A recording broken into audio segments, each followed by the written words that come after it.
Welcome to today's webinar. And my name is Mehwish James and webinar host. I work at the South Asia Research Institute for Minorities as a research associate. First and foremost, I would like to call Afreen to provide a brief overview of SARIM and this Christian situation in South Asia. Afreen, it's your turn. Thank you so much, Mehwish. Hello, everyone. I'm Afreen John. When we talk about religious minorities in South Asia reveals the complexity and diversity of religious minorities' identities. These minorities, on the other hand, have problems in common. When it comes to the religious minorities in South Asia, the situation remains extremely difficult as many groups face forced conversion and marriages, sexual abuse, physical violence, economic, social, political, and human rights abuses within their communities and by their nation states. Many countries in South Asia are plagued by violent conflicts involving minorities. According to the report by CAS International, Afghanistan has the least number of estimated Christians with less than 0.1%, Nepal and Bangladesh 0.5%, and in Pakistan it is 1.7%. And when we talk about India, it is 2.3% of the total population. Accordingly, most incidents are happening in Afghanistan, India, Sri Lanka, and Pakistan as compared to the other countries of South Asia. Well, SARIM emerged as an organization with a mission focused on protecting the rights of South Asian minorities in the increasing era of hate and intolerance. Our aim to bring views and voices and the vision that are objective and informed yet conversative, unbiased, and independent.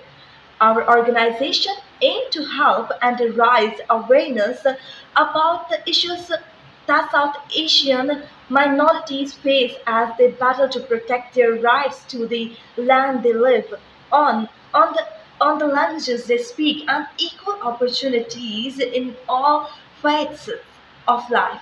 The main aim of SARIM is to ensure that South Asian ethnicity, national, religious, and linguistic minorities have secure rights. We consult with South Asian minorities on issues of equality, inclusion, and social justice. Thank you so much for your patience. I would like for the further session over to you, Mehwish. The today topic of webinar is South Asian Christians, Bestowal for Peace and Endurance. We are having speakers from Pakistan, America, and France. Our valuable speakers are Miss Rone de Beauvoir from France. She is a Goodwill ambassador to Knights of Peace in Jordan. She has lived in more than 40 countries and continues to travel to 3 or more countries in a month for the purpose of helping and supporting people. Mr. Timothy Todd from USA. He is a social worker, the founder of the Comprehensive Disasters Response Services, a singer, musician, and a songwriter who has traveled over all the world performing his music, and he has dedicated his entire life to charity and humanitarian. Mr. Haral Jacob from Pakistan. He's an educationist and a PhD scholar. I extend a warm welcome to all these team speakers, and I hope you are doing well. As you all are aware, Christianity is currently facing the most serious persecution in the South Asia. Dispute the opposition, bigotry and brutality and rejection that our brothers and sisters face. South Asian Christians continue to work for the Bestowal for Peace and Endurance. So to discuss this important fear, further, I'd like to invite Ms. Rone de Beauvoir. Kindly, ma'am, unmute yourself. Well, good evening, good morning, wherever you may be in the world. I am happy to see all of you and meet most of you, if not all of you, for the very first time. And as she said, my name is Rone de Beauvoir. I travel around the world for global humanitarian work. And as we're talking about minorities in Southeast Asia, I don't mind sharing with you that I lived many years in Southeast Asia, 2 years in Singapore, a year and a half or so in Kuala Lumpur, Malaysia, Indonesia, and Jakarta, all over Asia. Probably my most favorite continent in the world, living all over Asia. So we're here today, tonight, this morning, to talk about bestowal of peace for endurance, isn't it? What precisely is bestowal? Bestowal is the act to put upon, isn't it? It's the act to give to extend to one another, to extend to another. When we think of endurance, we think of the ability to sustain ourselves, to maintain ourselves. Everybody knows when you get in a car, you can drive it for so long without putting oil in it, providing the maintenance on the brakes, isn't it? There are things we have to do to keep an automobile properly operating, to get us where we need to go safely. Bestowal upon someone else is precisely that way. Bestowal is an act or a gift to give to someone to maintain a good relationship, to maintain a good understanding. I know that none of you know my background per se. My father died not too long ago of neoblastoma brain cancer. He was a pastor for 56 years. My father lived all over the world as I have. He preached the gospel all over the world. One of the things that he taught us growing up was to always receive others, no matter whether you agreed with them or not, no matter whether you understood their place of living or way of believing spiritually. We were raised to always extend bestowal, extend the gift of embracing and understanding the nature of people for who they are and where they were at the time. Dad had a saying that man believes in counting numbers. God believes in making numbers count. When you bestow yourself on someone else, you're trying to make, or you are attempting to make, that bestowal sustained. You are providing maintenance to your relationship with that person or with others. Endurance, on the other hand, is an entirely different type of maintenance.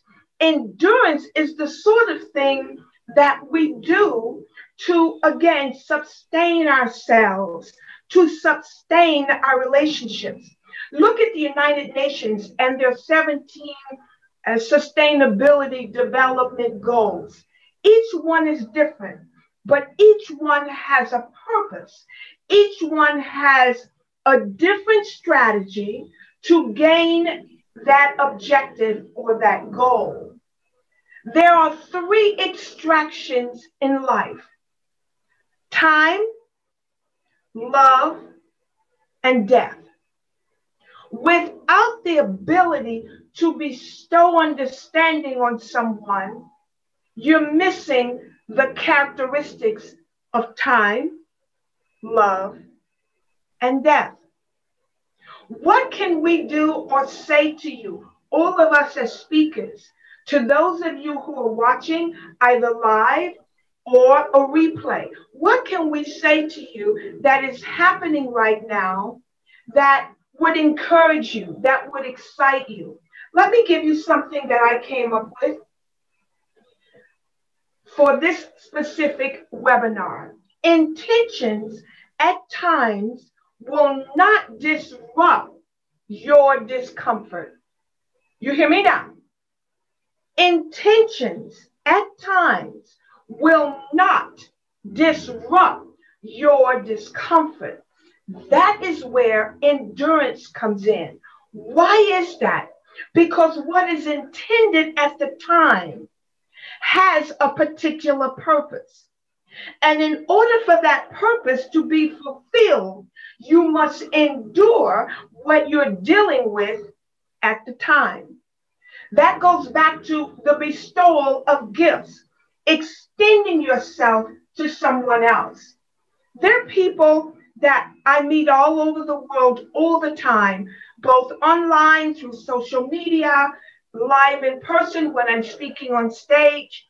And sometimes people lack an understanding of where you're coming from because of what was said or how it was said. My suggestion this morning, this evening, as we talk about bestowal for peace and endurance, is number one, to remember the why. Why do we do what we do for humanity? Why do you extend yourself to humanity? Number two, the what. What matters to you? Does it matter to you that others are hurting? Does it matter to you how people endure suffering? Does it matter to you how we maintain the suffering, how we endure our suffering? And thirdly, how are you applying yourself to help those who are going through a lot of discomfort? The pandemic has brought great discomfort to all of us. I don't care where you're living in the world, you are experiencing discomfort. Was this intended by God, by Allah? Was this intended by angels? Was this intended by a lab in Wuhan, China? Was this intended by the Chinese government? Was this intended by the former president of the United States, Donald Trump? What was the intention? What are our intentions today as it relates to bringing about a new resolve to humanity? That's what we're talking about, isn't it? Peace towards humanity, peace towards people that don't even know that peace exists. Hello? People are living from day to day. I see people as I go into these countries who sometimes are so distraught and so hurt and so diminished and so crippled and so broken down and so burdened that they don't even know their names. I say this all the time on summits. What are we doing? Why do we do it? And how can we make it better? That is the question. If you're going to bestow peace, if you're going to bestow endurance, know the why, know the what, and know the how. Thank you very much. I enjoyed speaking to you. I hope my words have been a blessing to you and have encouraged you in some way. Thank you. Thank you so much, ma'am. I appreciate your words. And my next speaker is Mr. Timothy Tutsia. Welcome to the webinar, sir. He is conducting activities in the disaster and humanitarian relief fields for the past 20 years. More than 3 million human beings has benefited from his humanitarian organization. In addition, he spearheaded a groundbreaking community service project in Pakistan that provide the youth with a forum to become the leaders and represent their community health, education, environmental needs. In 2020, in response to economic devastation during the COVID-19 pandemic, CDRS worked with the Pakistani American community and wonderful partner organization and give to the world to provide family food packs to over 1 lakh financially struggling citizens in the USA and Pakistan. We are extremely grateful for your time. Please proceed, you now, sir. Thank you for having me. I really appreciate it, Mehwish. Very inspiring words by Ms. de Beauvoir. It's definitely a message the world needs more than ever. And I in my work try to embody those principles that she just espoused, those things which the world is unfortunately lacking in many places, in many areas. Without, of course, I learned a long time ago that without action, intention, and thinking about things and wanting to do things, it doesn't really help anyone unless we take that step and take action. So in my life, I was a musician. I was playing music. I had a record deal. I was doing quite well for myself. Wasn't doing a heck of a lot for anyone else. But back on 9/11 in New York, although I would sometimes play for benefits for some good cause, I didn't really get involved beyond that. I was mostly focused on my music. On the morning of 9/11, I was supposed to go to a recording studio to rehearse for a big show the next night at CBGB's nightclub. My manager, who was Sid Bernstein, who brought the Beatles and Rolling Stones to America from the UK, had set up a showcase for me to play for all these record labels. The morning of September 11th, all that kind of dissolved away because I looked out my hotel window and saw the towers on fire. And of course, the gig at CBGB's nightclub was canceled anyway because of what was going on. But I forgot about music, and I went down and I worked at Ground Zero for a week. And I learned down there a lot of things about the world and about myself. And one of the things that I learned about myself is that I was good at logistics in a natural way, helping people who were doctors and rescuers, firemen, people who are trained to save lives and go into collapsed and burning buildings. If they don't have someone to take care of them, then they aren't effective. If they have to manage their food and their supplies and their equipment, and if they have to look after themselves and a place to sleep and communications and transportation and all sorts of other things, if they don't have that backline, and on 9/11, they didn't have enough of that backline, at least in the first 3 days. If they don't have that, then they have to do it themselves. And then they run out of time and energy to do what they're trained to do. So I learned about logistics, and I learned about how good I was at being able to take care of some of those things in a very chaotic and disaster environment. So after that, I changed my music career, my pursuit of those kind of selfish, you could say, goals of being famous and rich, playing music and having big crowds come and hear me play. That all kind of evaporated along with the Twin Towers. And what was left in its place was this desire to use what I had learned at 9/11 and that week that I worked there in other places around the world. So I went to various disasters. And in the last 20 years, I've been to Haiti, Japan, the Philippines, Sri Lanka, Belize, Syria, the Rohingya camps in Bangladesh at the border with Myanmar, and have lived and worked for 15 years in Pakistan.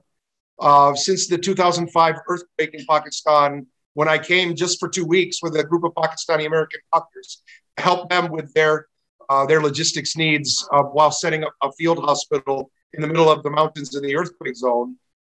After 2 weeks, they asked me if I would stay because more doctors were coming and going. And so I said, sure, I'd love to stay.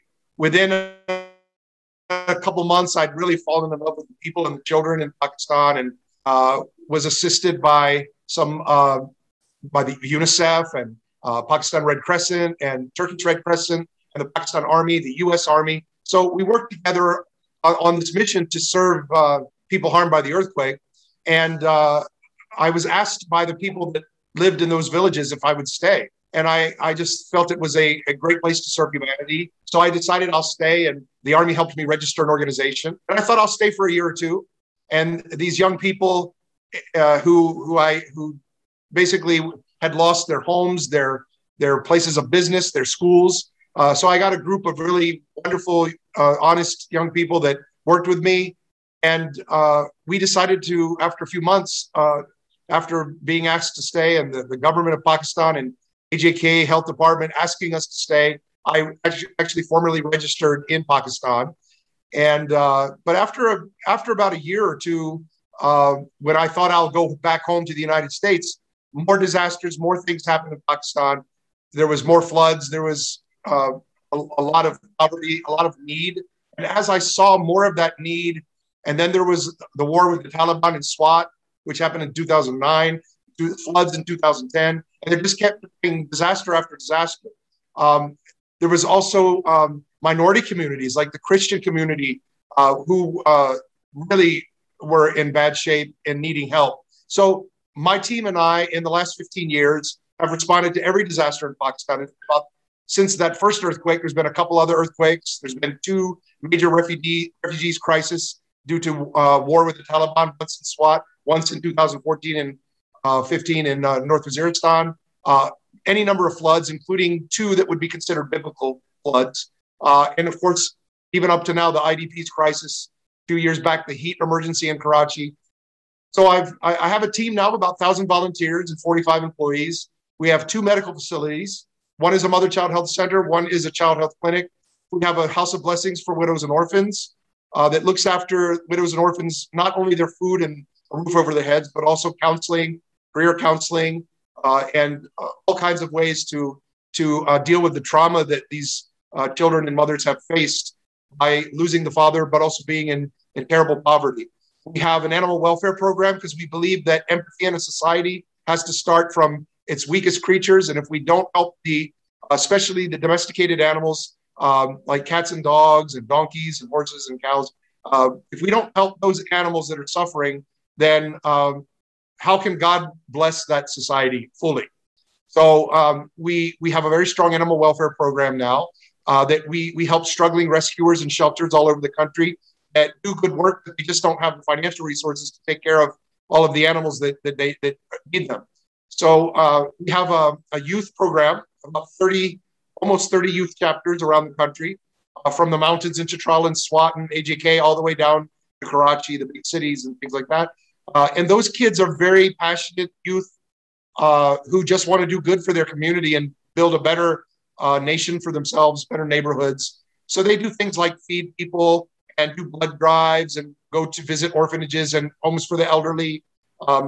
They help with our water projects. We have about 400 water projects around the country, from reverse osmosis water filtration units all the way down to hand pumps.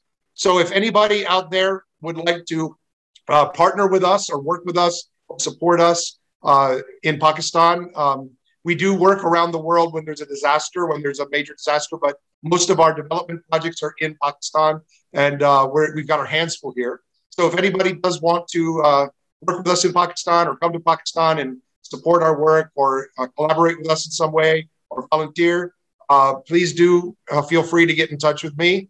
Mehwish can probably connect us, or I'm on LinkedIn, on Facebook, WhatsApp. My WhatsApp number is +1 718 809 5381. That's +1 718 809 5381. My website is cdrsworld.org, and we would love to have you join us in any way, shape, or form. We consider our organization to be like having a palette and an easel and paints for people to come and paint their masterpiece on. We can take care of their logistics needs so that they are able to do good work for other human beings who are suffering and in need. Thank you very much. Thank you so much, sir, for sharing your wise thoughts. And our next speaker is with us, Mr. Haral Jacob. He is currently associate with the CAA Model College. He is focused to the educate of the youth, and he has trained many students for the betterment of the community and throughout his professional career. Side by side, he is also working with the missionary authorities like St. John Parish, delivering the lectures and lift up the youth community for the brighten their career. Right, and then I'm leaving it. I would like to share one of the events, one of the disaster, I would say rather, which happened with my family. It is personal, and it is not actually being shared to make any sort of controversy with any of the person or any of the religion. My brother died. He passed away on 9th of March this month. and he used to live in Khairpur. Actually, I'm belonging to Khairpur. This is a small town here in Pakistan near Sakhar. People are familiar with Sakhar. So we went there. The background of this story is that in 2004, we are talking about bestowal for patience and endurance, being the Christian or being the minority. That's why I'm just sharing this experience of mine, of my own family. He was converted in 2004, and later on he got paralyzed in 2007. And since he got paralyzed, none of the person from that community where he was converted came to see him for any reason, for anything. But on the day of the funeral, when we were about to just make him to get into the graveyard, few of the people who were the religious leaders of that community, they came and they wanted that the funeral should be from our side and he should be buried in our graveyard. So what my mother did, I'm just sharing this, that endurance and peace. What peace and endurance my mother, she's about 67. She just allowed them to just take away the body and bury it as per your requirement or the religion. So this is one of the story. How did we come to this, or how did my mother just had this? Just what did the Bible say about the peace? Peter 1, chapter 3, verse 11. It says, they must turn from evil and do good. They must seek peace and pursue it. Now, peace, that was a sort of peace. The other verse about the peace says, the Corinthians chapter 13, verse 11. Finally, brothers and sisters, rejoice, strive for full restoration, encourage one another, be of one mind, live in peace, and the God of love and peace will be with you. Now, this is something which my mother gave us the lesson, that we should not actually just, instead of just making something bad for the community or bad for the family, we should just give away the thing. The second, endurance. Colossians, being strengthened, it's chapter 1, verse 11, being strengthened with all power according to his glorious might, so that we may have great endurance and patience. Now, another endurance and patience. Hebrew 12, 2, because we are actually talking about the minorities, especially about the Christians, that's why I have to have the references with the Bible. Fixing your eyes on Jesus, the pioneer and the perfected of faith, for the joy set before him, he endured the cross, scorning its shame, and sat down at the right hand of the throne of God. Now, I'm not only talking about the Christians, I'm just mixing up my topic as the institution or the research is about South Asia Research Institute for Minorities. So I'm mixing up other minorities as well as Christians, that what we are going through. These are few stats. These are the population stats at the moment in the South Asia, Bangladesh, Bhutan, India. So these are easily available. Now, what is here in Pakistan? We are less than 4%, even probably nearing 5% at the moment. But these are the stats of the minorities here in these South Asian countries. Now, this is another stats, Bangladesh, Nepal, India, Pakistan, and Sri Lanka. What is happening? Now, Christians, only 1.6 Christians are here in Pakistan. What are we facing? The Christians are facing 2.3 Christians are facing mob violence. Christians and Hindus 1.8 Ahmadi in Pakistan. What we are facing, violence is linked with blasphemy law in Pakistan. Now, blasphemy law, you people must be familiar of what is that. And I'm not going to talk much about it, but you can just check it on the internet, that what it says basically. Another thing, Christians and Muslims in Sri Lanka, they are threats of discrimination and hate speeches. In Bangladesh, the minorities are facing victimization and attacks. In Pakistan and Afghanistan, Hazara community, you people might have heard that Hazara community is being killed or they are attacked time and time again in Quetta in Pakistan. So harmony, religious harmony is desperately needed for us. There are a few other stats. A group of human rights organization they are talking about basically the risks of COVID-19 pandemic, because COVID-19 pandemic is not only hurting the people or the people who are in majority in any of the nation, but the minorities, especially the Christians, are facing sustained assaults in various countries Rendition laws in these countries have to be finished, and denied official minority status has to be looked upon again. Another person who is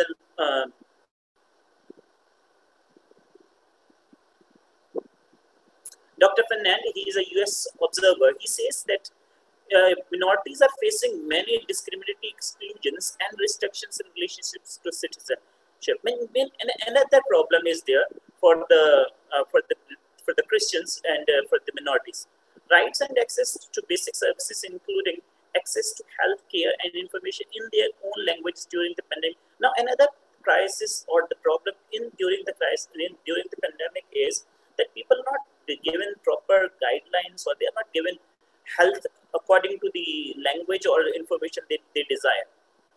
As per Minority Rights Group International, the constitutional rights in all countries mean that they are violated. In Bangladesh, Nepal, Pakistan, in India, Bhutan, all these countries. What are, as a consequence, what is happening? Civic space is becoming more restrictive over the time. I mean, people are getting hostile environment in particularly I'm talking about the minorities here. They are having hostile environment all over. What should we do? These are few of the things which should be done. Freedom of expression, silence. In Sri Lanka, they arrest people, or if they have any sort of religious tension, and they try to make the people silent. In Afghanistan, consolidated freedom of expression is totally banned as per law. In Bangladesh, the same happens. It was in 2008, Digital Security Act, and according to them, posting false, provoking, offensive, or anything is punishable offense in their country. In Bhutan, what is happening? Hatred and disaffection among the people, misunderstanding or hostility between the government and people. It is again, it's basically they have given in the law, National Security Act 1992, that people cannot speak about their rights. In India, who knows what is happening in India and Pakistan?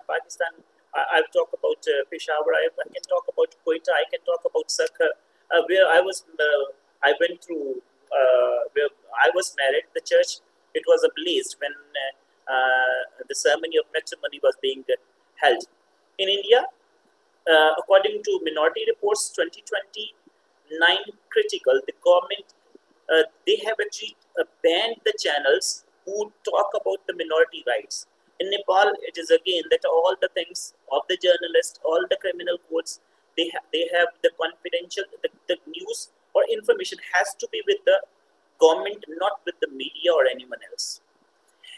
Freedom of assembly, violence against religious minorities being used. I mean, people are being violent. What is happening in Afghanistan? Gathering, protest, and demonstrations are restricted. In India, anti-minority policies impose effective martial law. We are very much aware.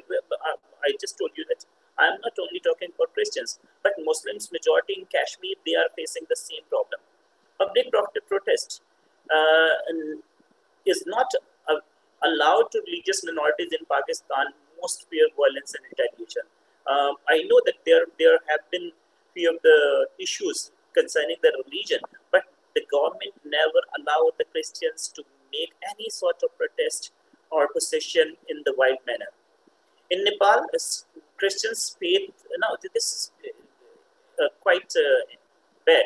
In Nepal, Christians faith-based NGOs also report facing increased scrutiny. Now, what it means? It means that they have to report, they have to do the things after informing the government, and then they can actually just go and do the things. In Sri Lanka, Easter attack, April 2019, everyone knows that what happened.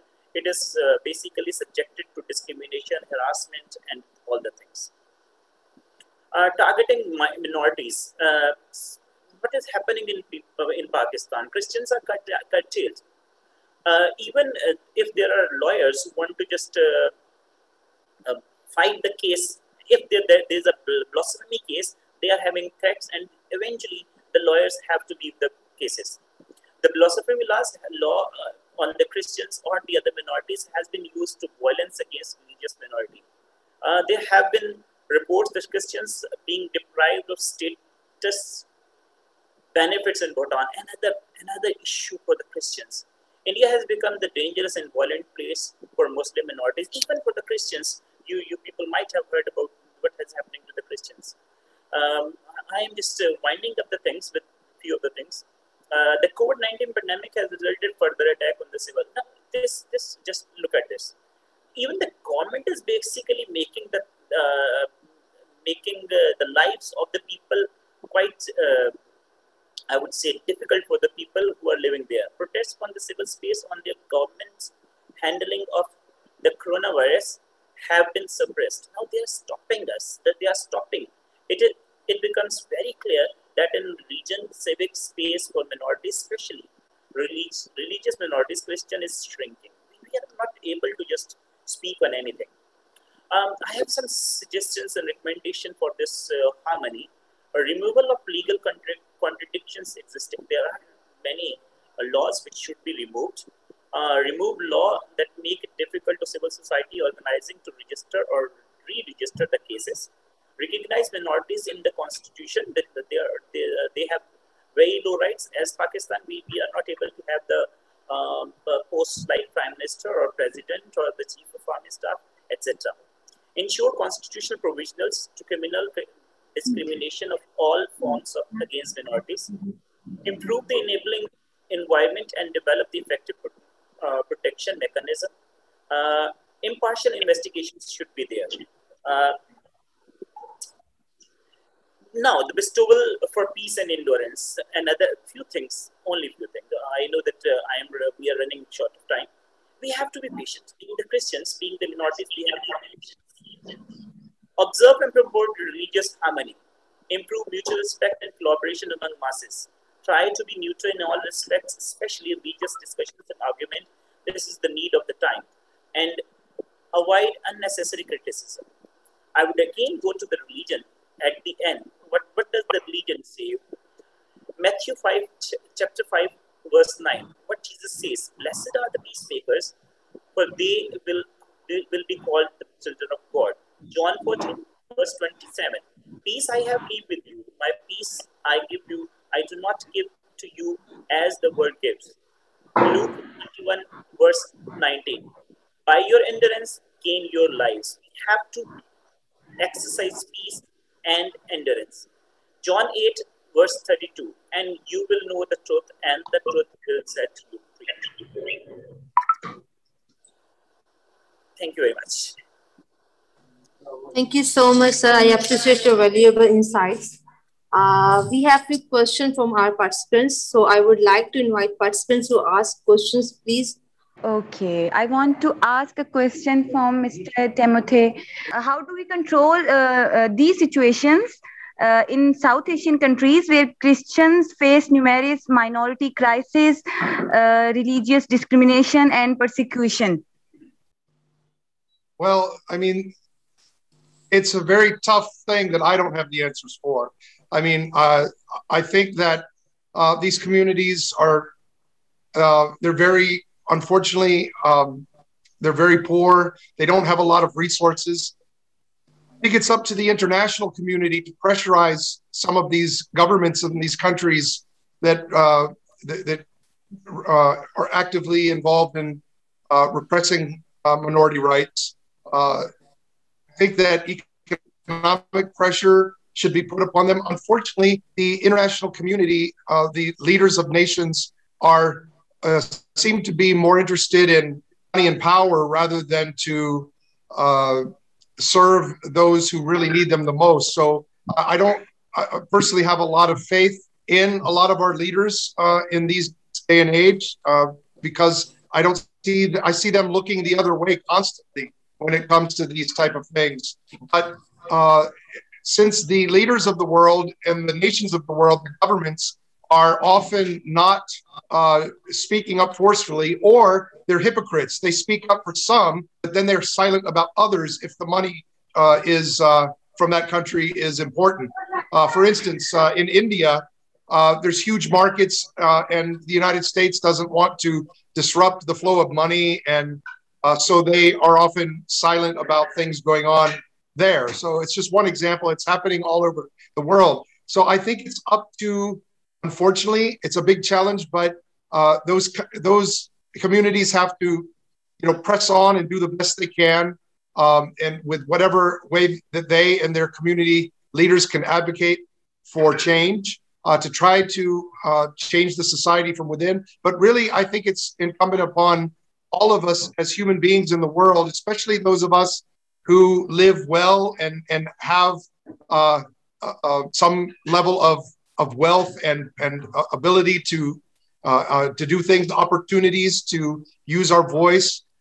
We must use our voice to try to spread the word about communities, minority communities who are in need and are suffering and are oppressed, and spread the word about them and ask for pressure to be brought by any person wherever they're at. If their government can bring pressure to bear on another country, whether economically or in whatever way that is appropriate, so that some of these countries can be stopped from what they're doing. I know for a fact that if the world stood up against some of these countries and the things that they're doing against the minority communities, if they did economic boycotts, and if they really, with effort and force, and if they just went by human principles rather than just money, and power, if they just went by what's right and what's wrong, and looked at righting wrongs, then we could stop a lot of these horrible things happening to minority communities, to women, to children, all over the world. So we just have to grow a bigger army of people around the world that are willing to get involved in pursuits that are beyond their own lives, purpose beyond themselves, and beyond the self. We need to instill in the young generation, in our children, not to worship the almighty dollar or material wealth or fame, but actually what makes us the best human beings is if we work and to use our time to try to, in every way that we can, reduce the suffering and oppression and injustice in this world. Unfortunately, the United States, being a country that is supposed to be at the forefront of injustice, fighting injustice and fighting for human rights around the world, unfortunately, they have been woefully failing at home with the American, Native American community, the Black community, and others who have been mistreated and even murdered on our streets and subjected to horrible systemic white supremacist oppression. So it's a tough order. It's a tall order where we're at in this world right now, but we are at a crossroads where we can go into the abyss of hell, or we can ascend from this madness and go to some place much higher and meet our Creator through our deeds and actions for humanity. So for me, it's all about humanity. And I just hope that more people will join those of us in this group and others who are trying to serve humanity and somehow, some way have a future for our children where injustice is just the thing that they learn about in their school books from the past. We're a long way. We have a long way to go. Thank you so much, sir, for your answer. Next question, please. Thank you so much, sir. I have another question from Sir Haral. Sir, what can a person do to avoid these abuses against minorities, which are becoming more common day by day? Actually, the thing which I shared with you people is that we need to be enduring. We should not be talking much about these issues, which are basically bringing us to these sorts of argument, which might lead us to the blasphemy law or having some sort of blame on us. So this might be, and the most important thing is that we should have patience and endurance from Jesus Christ. That would help us to be there. And the other thing, which is my personal opinion, that we are not actually, as Mr. Tomati said, that we are poor people. Since we are poor people, that's why we cannot fight for our rights. The day we will be able to fight for our rights, all these quick cases and all these things would be eliminated from the society, hopefully. Thank you, Haral sir. Any other question, please? On the behalf of participants, I would like to ask questions to Ms. Rone. Please make some suggestions on how to establish peace and stability in South Asian countries. Okay, to your question, that's an answer that would take all day, but I'm going to try to keep it in 2 seconds, 2 minutes maybe. Establishing peace. First, you have to present yourself as being peaceful. Dad used to say, and I often refer to my father, he was a brilliant man, and God gave me the opportunity as the oldest of 5 children to be the one with him as he was taking his last breaths. And one of the things he said to me, because he knew he was passing on, he knew that I had stopped doing everything around the world for humanity to take care of him. I was with my dad 24/7, sleeping on the floor at his feet to do whatever I could to make his remaining moments of life as good as possible. But one of the things that he said to me at the time when he was passing on was, in order to live a life of peace, you have to present yourself as a person of peace. Peace cannot be established if it's not in you. As I said before, intentions are not purposed to change or take you from your discomfort. Your discomfort has a purpose. The purpose is to the glory of God. Nobody wants to go through any kind of discomfort or change. Nobody, look at how people are reacting to wearing a mask or not wearing a mask. Do you understand that if the modalities, the authorities, the politicians, the leaders, if they're advising us to do things a certain way because it's going to help reduce the pandemic, and your attitude is political, I don't want to do it that way, I want my life to be normal again, that's not a very peaceful way of presenting yourself. Peace comes from prayer. Through prayer, you get 2 things: clarification, and you get, I would say, communication. Clarification and confirmation. Let's do it like that. Prayer clarifies what's going on in a situation. Confirmation confirms what you are receiving. You understand me or not? Peace can only be established when you present yourself as one in peace. I have a situation in my business right now. I'm the founder of the Fish Foundation Global Nation, and you would be amazed at the things that I do in other countries, from female circumcision that I've seen with my eyes to foot binding in China, you name it, honor killings. I've seen these things. And I know that I cannot go into another country with my French and American attitude about how they should live, about how they should perceive the intentions of God, the intentions of life. Peace can be established when you extend it. It's that simple. There's nothing complicated about peace. There's really nothing complicated about enduring peace. It's about how you extend it. It's literally that simple. Thank you very much, ma'am. Thank you to all speakers for your answer and valuable time. Now, I would like to extend an invitation to the Dr. Syed Khuram Mehdi, the Director of SARIM, for the vote of thanks and conclude this webinar. Please proceed, sir. Thank you, Mehwish.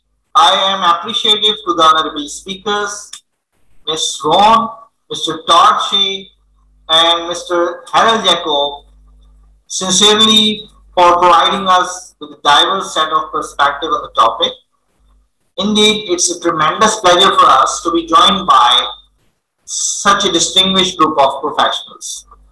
Every religion and prophet brings a message of peace to the world, and Jesus Christ himself gave such commandments. We can see that traditional diplomacy may be of little use in finding the peace or managing conflict when communal identities, especially religious identities, are the key causative factors in violent conflict. Faith representatives from both sides of the conflict may be mobilized to promote reconciliation, as religion is a major factor in identification of either or both parties to the conflict. Credibility as a trustworthy institution, set of values, moral warrants for opposing government injustice, unique leverage for fostering reconciliation, humanized circumstances that have become dehumanized as a result of protracted conflict, and mobilized society, country, and international support for a peace process are the attributes that religious leaders and institutions can offer in promoting peace and reconciliation. We must instill in our children from an early age, in both their homes and schools, the importance of loving one another and making room in their heart for other people's religions and humanity. Let us hope that we will live in peace, and for this reason, we must work to foster peace and love in our region. The people in South Asia have suffered a lot from COVID, heavy rains, floods, heat waves, and so on. But the great thing is that we all stood by each other. We must learn to speak for one another. We must strengthen our ties with one another to keep peace in the South Asian region. I would like to thank all of our speakers once again, and I look forward to your continued help, your continued support in the form of intellectual debates at this forum. Thank you very much. God bless you all.